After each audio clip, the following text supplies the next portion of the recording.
Hello and welcome to Disastrous History. My name is Anthony, and I am the host of this wonderful mess of a show that will attempt to chronicle some of the biggest and most interesting disasters, messes, and all-around screw-ups that have happened throughout the centuries. Welcome back. This week we're going to cover a new disaster, a train derailment. Obviously you all know what a train is, so I don't need to go much into detail on what that is. And a train derailment is when a train leaves the track for pretty much any reason. Those can be a broken wheel, a broken rail, a collision with something on the tracks, a collision with another train, etc. Most of the time, those derailments are nothing major. I see them at work all the time. One of the major things that my work works on is actually train derailments. Every once in a while, though, a series of unfortunate events occurs and you get a catastrophic disaster. And we're going to talk about one of those this week.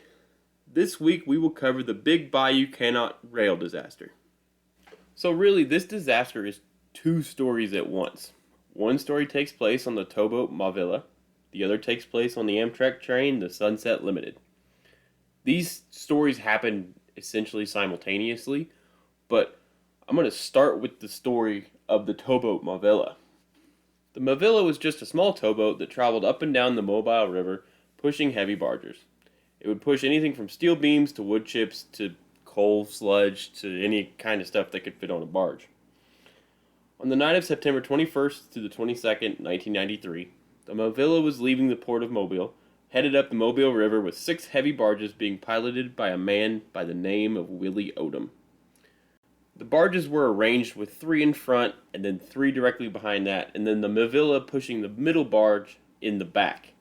In total, the whole system was 480 feet long and about 105 feet wide. So a single barge is about 205 feet and about 33 feet wide, and the whole thing was all those added together, plus the length of the Mavilla in the very back. Willie's job was to steer the ship along the Mobile River, the river he had been working on since at least 1980, and he claimed to know the river real well and had gone to work that night without any navigational charts whatsoever. In fact, he'd been told by multiple people at several times throughout his employment that he needed to work towards not needing the charts to navigate the river, so he frequently just didn't bring them along. It doesn't take a rocket scientist to see where this is going. His trip that night was to take him up north of Tuscaloosa near Birmingham with all 6 barges. He was basically going to take the Mobile River the entire way up. Everything was fairly normal that night, September 21st, 1993. Although as he was getting ready to leave the port in Mobile, he received reports from other boats upriver that it was a bit foggy farther up the river. He took a mental note of that, and then the Mavilla pushed off, headed upstream, and left around 12:55 a.m. on September 22nd, 1993. Now, real quick before we get further into this story of the Mavilla going up the river, I want to take a moment to describe the layout of the Mobile River area, especially around Mobile, Alabama. It is swampy. There are several rivers that branch off the Mobile in this area. If you're new or you don't really know your way around, you can very easily get stuck or lost. Or, if a boatload of fog rolls in, you can't see very well, it's very easy to make a wrong turn down a wrong river, because there's just that many rivers and bayous going off of the Mobile River. It's basically just one giant swampy area, and you need to know the river real well in order to not get stuck or go somewhere you can't get back out of or whatever.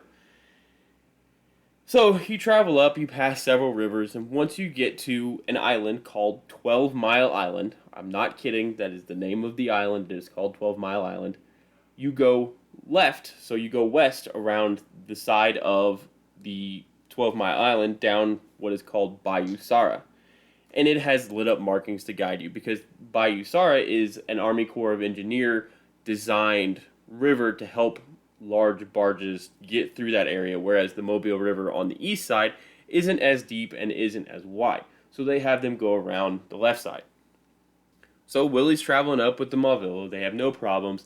They get to the south side of 12 Mile Island. And that's where the problems started. So remember, he's traveling south to north, so away from the Gulf of Mexico.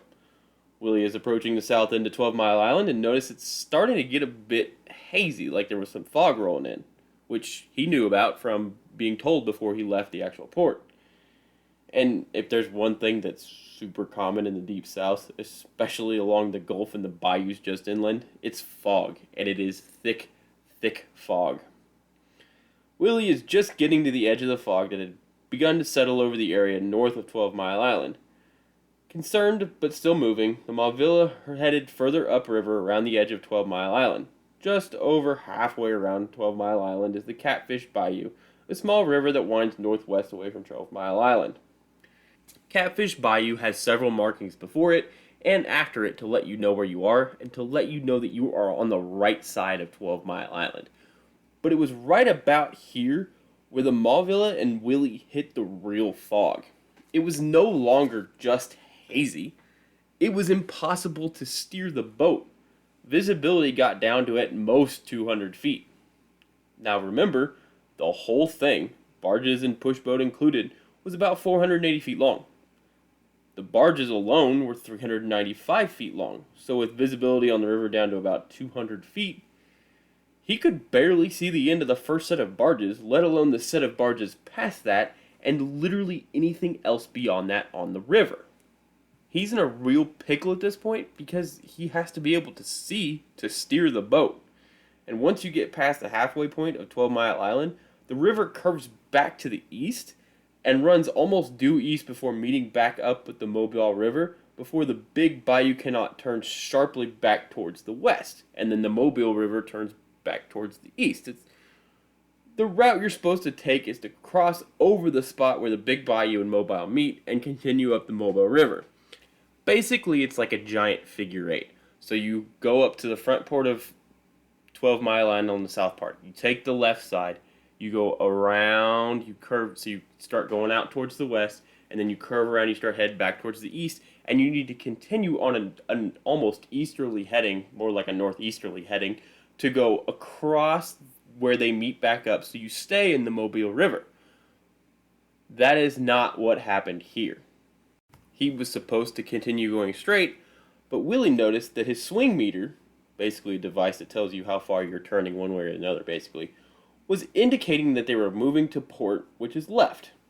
But his radar showed him between the banks of some river, which was what he wanted, because he couldn't see the banks because the fog was so thick.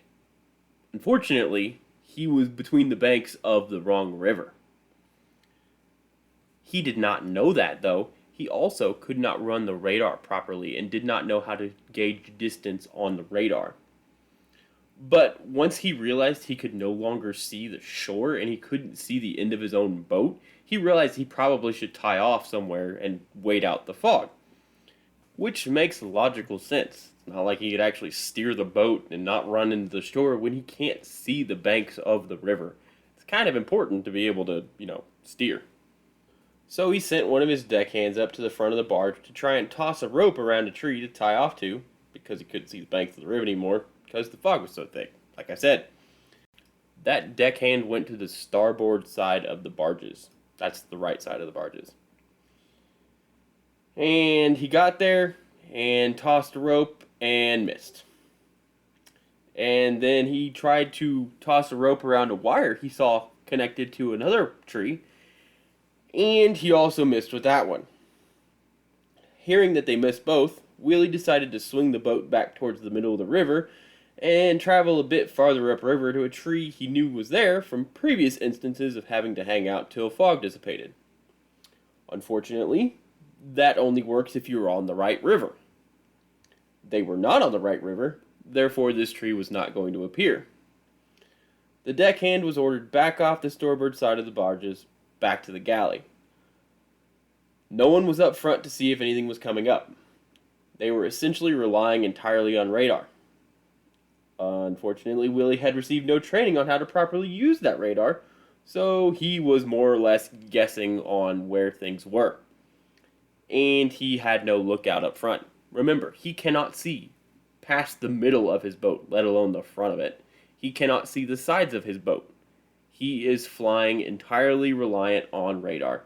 I say flying, I mean boating. Same difference. At this point, his best option would be to swing the barges towards where the bank is and just shove them into the dirt and wait. But unfortunately, that's not what Willie decided to do.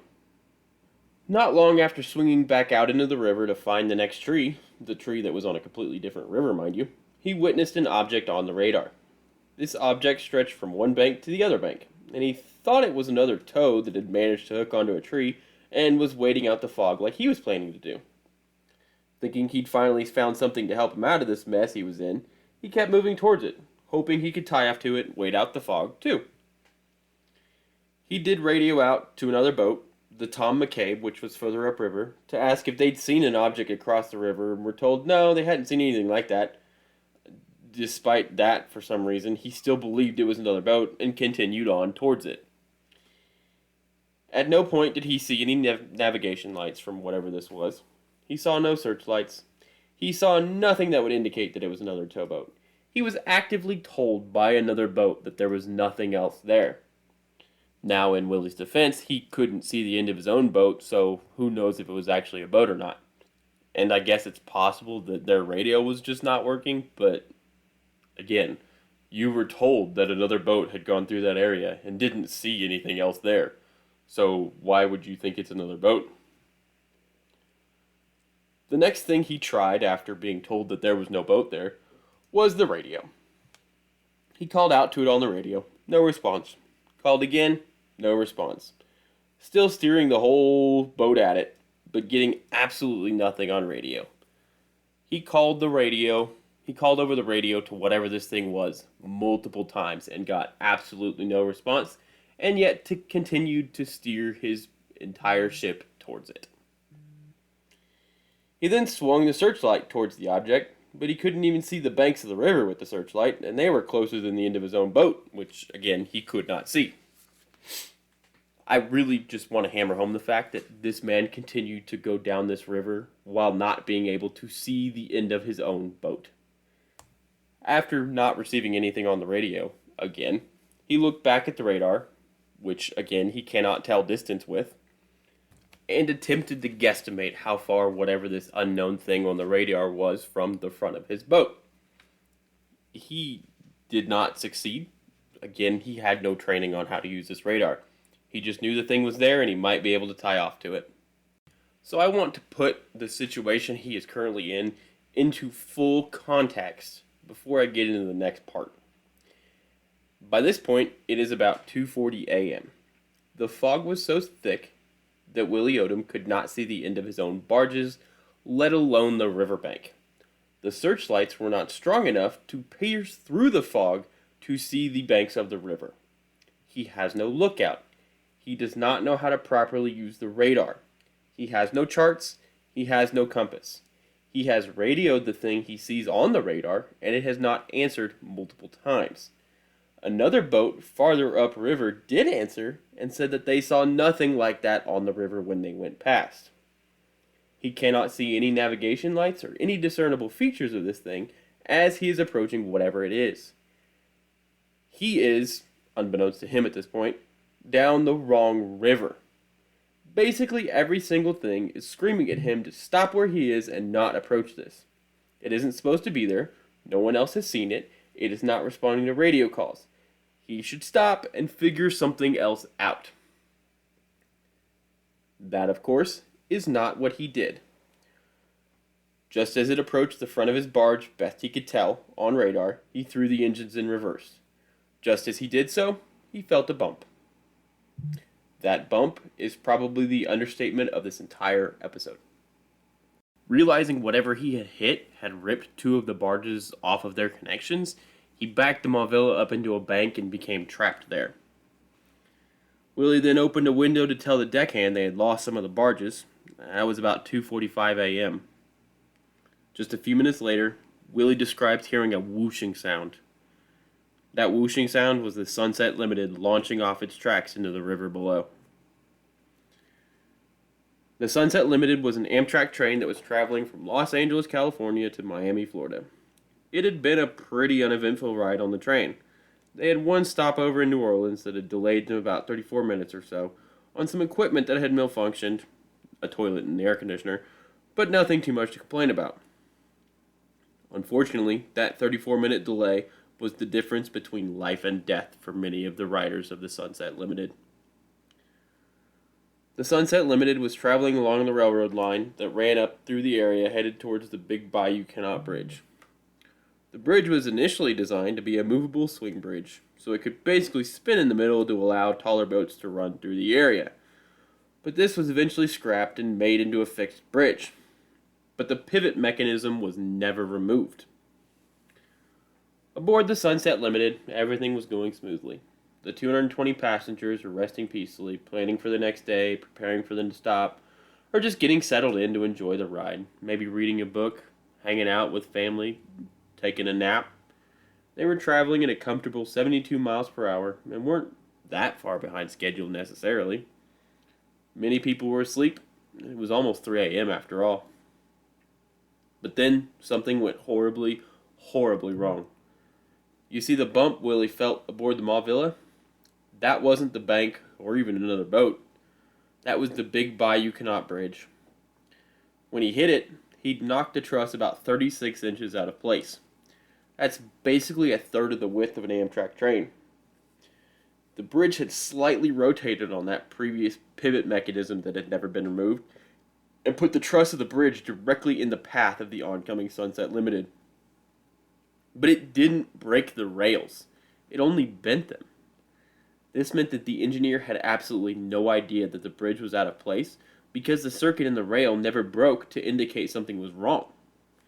He also would have no idea the bridge was not properly aligned because it wasn't actually a swing bridge. If it were an actual spring bridge, it would have a warning mechanism as they were approaching it to let them know that it was out of line.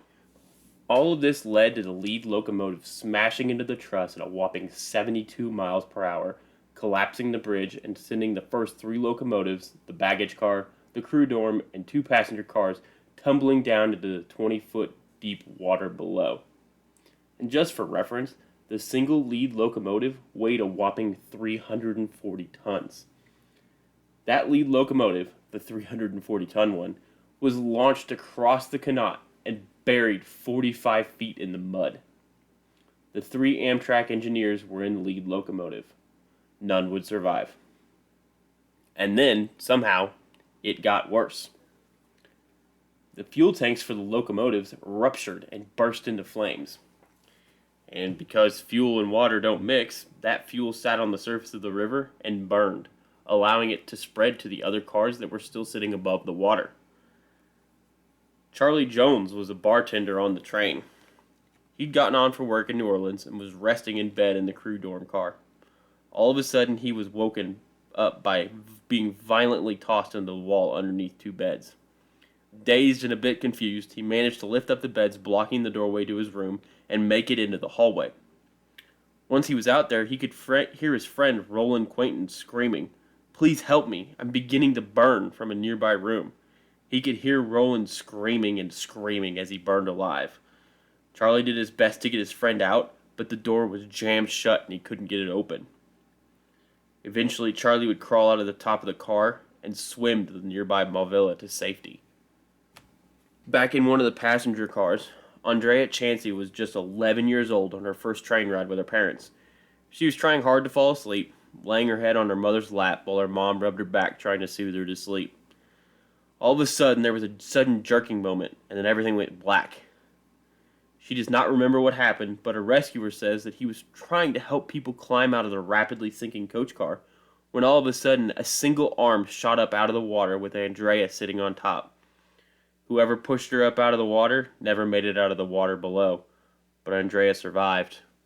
Both of her parents would be lost in the train wreck, and she believes that it was one of her parents that shoved her up out of the water to save her over themselves. Michael Dofeed was asleep in one of the coach cars, curled up on 2 chairs. You know how you used to try and sleep in the car when your parents weren't paying attention way back in the back of the minivan on long car rides? Well, all of a sudden he was jolted awake by being tossed into the back of the chairs in front of him. The train shuddered a few times and shook him around on the floor between the seats before finally stopping. He remembers hearing a loud roaring sound, but not much else. The only light he had was from the fire in the next car over and a flashlight he happened to have on him. Water was rapidly filling up the coach car where he was at, so he climbed over seats and up the way to get to the other end where there was an exit. He managed to find an open window, and a smaller boat showed up to help ferry victims away. Michael pulled each person floating in the water up by the arm and helped them out onto boats or floating debris nearby to hang out until they could be rescued. He waited in the train car that was actively sinking under the water until each and every person was out of the car before he stepped off. Even after the last person he could find was pulled out, he went back into the car to make sure he'd gotten everyone out that he could before he rescued himself. Gary Farmer was the assistant conductor on the Sunset Limited. He had gotten on for his work shift in New Orleans, and everything was normal. Everyone was in a good mood, happy to be working together. They stopped in Mobile, and he brought some donuts and coffee up to the baggage car for the engineers working the locomotive. That was the last time he would see them alive. Gary then walked back through the train to the dining car and sat with the conductor and an attendant. The last time anyone would hear from the engineers in the lead locomotive was engineer B.R. Hall calling back on the radio, thanking them for bringing them the coffee and donuts. They'd finished up whatever they were working on and were chatting with the attendant about the possibility of him getting a promotion and becoming an assistant conductor when Gary described a feeling like flying into a mountain. There was no warning. There were no air brakes, no horn blast, just a massive impact that sent them flying across the dining car, all landing on top of each other, getting hit with plates and silverware and cups and whatever else was flying around the dining car as it smashed into the bridge. Then, there were several more impacts, probably 4 or 5. Gary thinks that was the cars impacting each other as the other cars fell off the end of the bridge. Once they had landed and stopped moving, Gary got up and forced his way into the next car, and then the car after that, and the car after that. Once he reached the final car, he had a horrible realization. The bridge was gone. The cars that should have been in front of the one he was standing in were in the river. He could see 2 cars sinking and several more on fire in front of him. And then he realized an even more terrifying issue. The car he was currently standing in was dangling at least 30 feet out into the open night air over the river. Realizing that this car could end up in the river as well with, him standing on it and all those people in the car behind him, at least 70. So he turned around and announced who he was and ordered everyone out like a fire drill in school. And it worked. He then instructed one of the workers on the train to go down to the bank and set up a rescue operation to pull people swimming in the water out. After that, Gary realized that he needed to get to the sinking train car. So he dove into the water and began to swim towards one of the sinking coach cars. But before he could get there, it completely sank under the water. Thinking quickly, he told the people swimming around the now disappeared coach car to swim towards the shore, away from the massive burning locomotives and the potentially further collapsing bridge, then waved down the nearby Mauvilla. From on board the Mauvilla, he led rescue operations to pull people out of the burning coach cars in the water. After that, he went back up on top of the bridge and helped to pass out blankets and pillows, and even thought to pull the cushions off the seats of the remaining cars so the passengers wouldn't have to sit in the gravel. Many of those on board the coach car most likely drowned in the dark, not knowing what in the world just happened. There was a bump, a loud rushing noise, a hard crash, and then water everywhere. The only light they might have seen would be the flames of the diesel fuel burning on top of the water, either directly above them, or in the case of the crew car, it was burning where they were, and their only option was to maybe try and make it below the water before they burned alive. Both of those options are terrible. Choosing between burning alive and drowning is probably the worst would you rather in the history of would you rathers. Because, unfortunately, I have seen what happens when people burn alive, and it has to be miserable. And drowning, knowing that you just have to hold your breath and hope, and that hope slowly running out as you have to gasp for that air, and there's no air, it's just water, that also has to be terrible. This was a horrible, horrible event. Multiple crew members burnt to death, trapped inside their area, inside the crew car. They didn't have a choice. It was burned to death, and there was nothing else they would have been able to do. The Mobile Fire Department was up against the wall responding to this incident. There were numerous problems that hampered their ability to respond. First, the wrong location was given out where the incident occurred. This delayed first responders in arriving to the scene. Second, there were no roads near the derailment site. Everything had to be brought in by boat or a rescue train.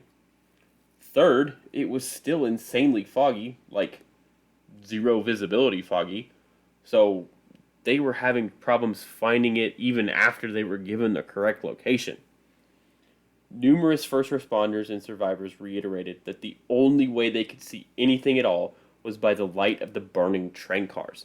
So, when you arrive on scene, you have all of this fog. You can't barely see the end of your own boat. You pull up and you have multiple burning cars. Your fog lights are not working. You don't know where victims are in the water because it's likely that they have self-extricated from these coach cars because obviously the coach cars are sinking and they don't want to be in there while they're sinking.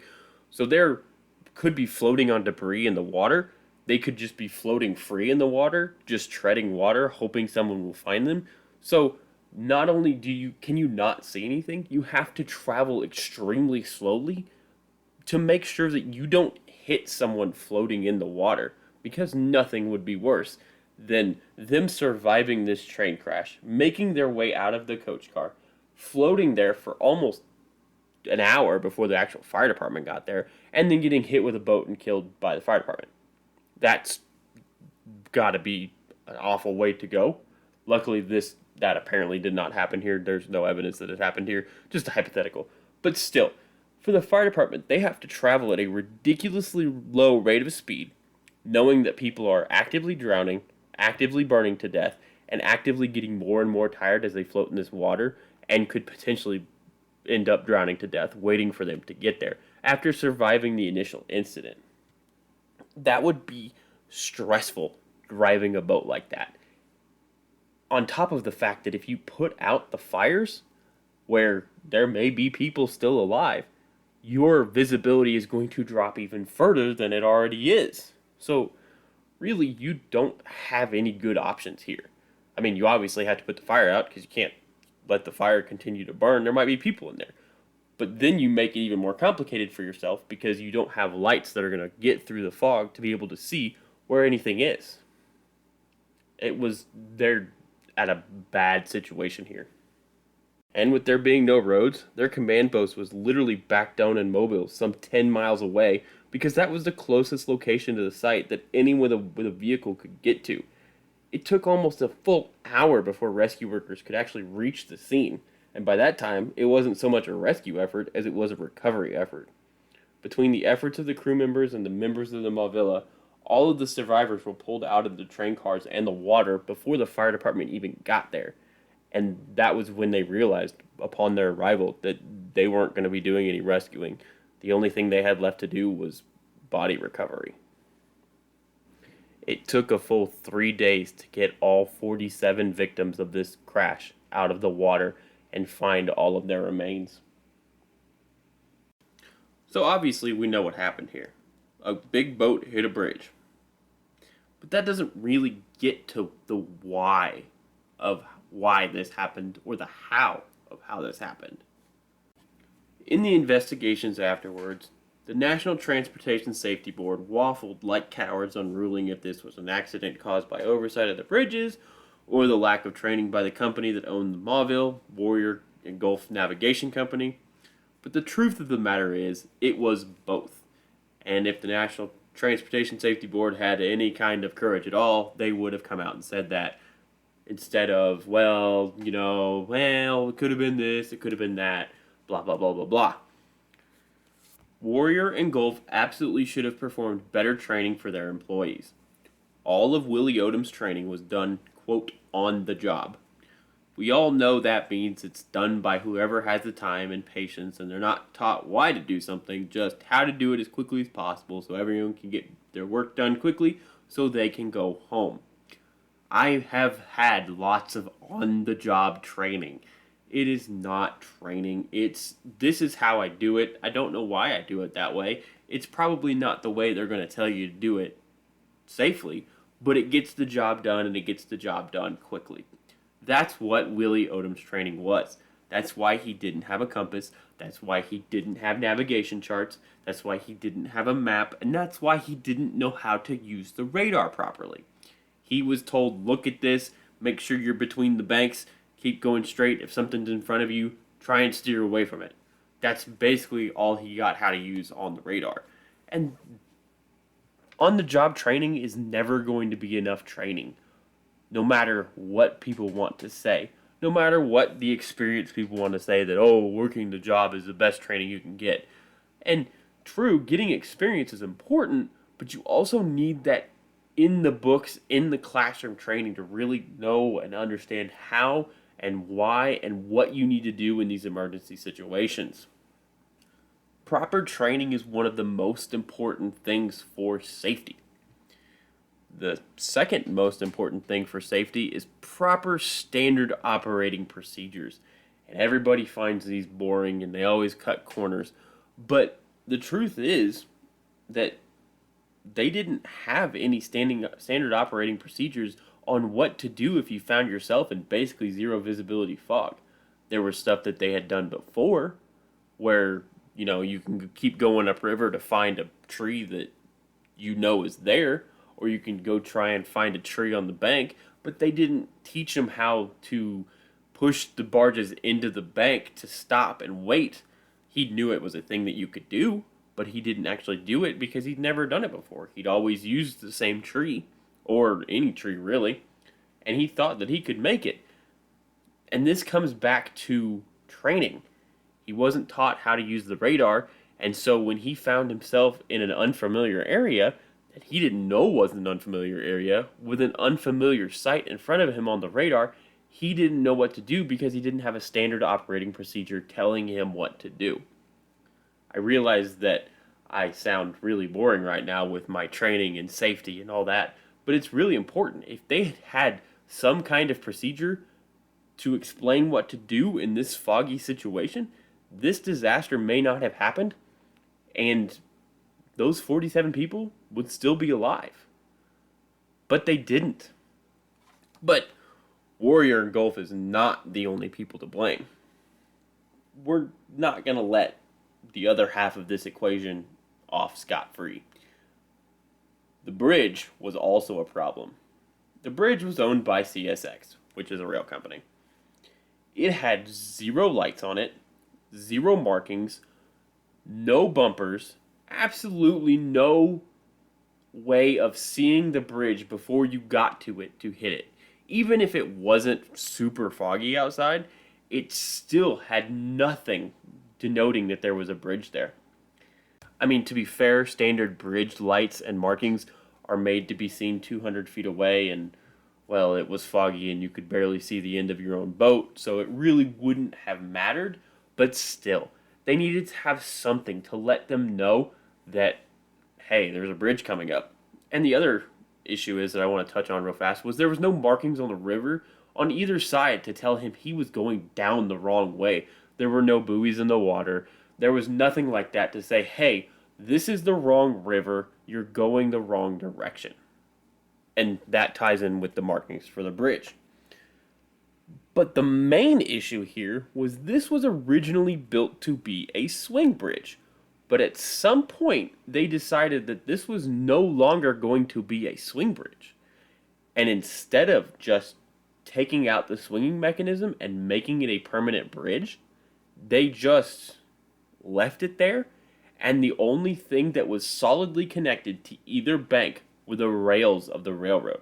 So it was not connected on either end of the bridge in the middle. All you had to do was bump it and move that pivot in the middle, and it knocked it out of alignment. There were no iron bars connecting the bridges together because there was a truss on one side and then a part in the middle that was the swing bridge and then a truss on the other side. There were no iron bars connecting the sides of the bridge. So it was basically, any boat that hit it would have moved it out of the way. And that's a major problem. because there was no warning. It's not like rails don't get bent all the time. I've seen it at work. They get bent all the time.